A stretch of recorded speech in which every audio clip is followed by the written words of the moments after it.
13C. Paisley. Today was the day.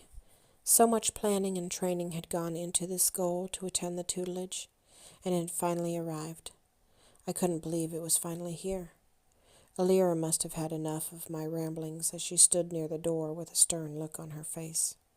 Perhaps, with some time and distance between us, she would soften up and reveal what burdened her.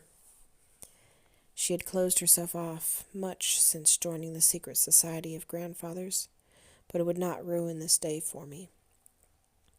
With breakfast waiting, we made our way into the hall. I was immediately met with a boom of congratulations. Everyone that I knew was lined up and waiting. Ribbons were covering all the walls in a beautiful archway through the manor. Ophelia claimed responsibility for the ribbons, though I heard the celebration was all Alira's idea. I wondered how she could be so distant and thoughtful at the same time. We made our way to the dining room, where a large breakfast feast awaited, as well as a table adorned with gifts.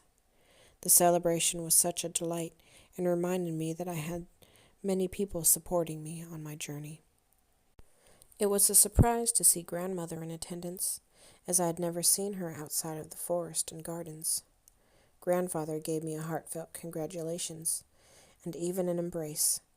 He seemed so at peace as he sat at the end of the table with grandmother and witnessed his family all together. Cadence grew bored of being preened over and happily helped me to open the gifts. There were many texts to aid me in my studies, as well as farewell gifts to remember everyone by. I received a clay imprint of Cadence's hand, painted in the same pale yellow that she was often dressed in.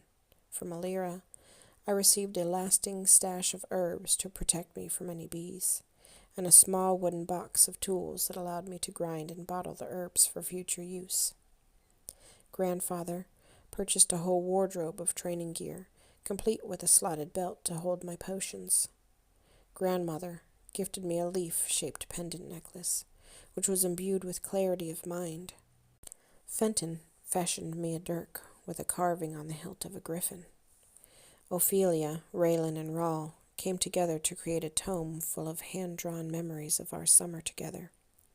It was beautifully done, with such superb detail. It was like it had captured the moments perfectly in time.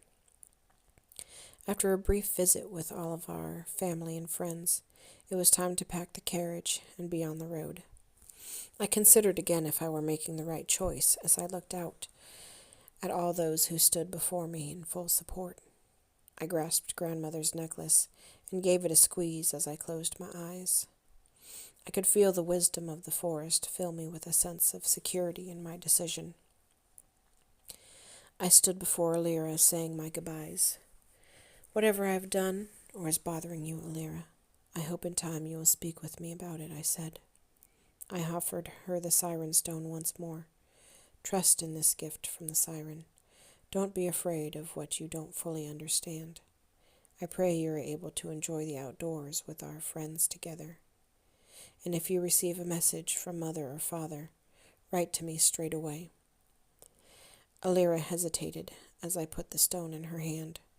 Her eyes glistened with tears. "That's just it, Paisley," Alira said. "I fear the voices that may come, telling me I failed to save Mother and Alistair." "All this time," I stated, "this is what you feared? You should not carry this guilt with you, Alira. It was not your fault. There was nothing that could be done, and you did the best you could alone. Mother knew what ailed you, and understood more than yourself on what you took on. She would be proud of you and what you have become." I embraced Alira, willing my own strength into her and hoping that she would heal the guilt inside. Then I bade farewell to all and boarded the carriage with Marin and Griella.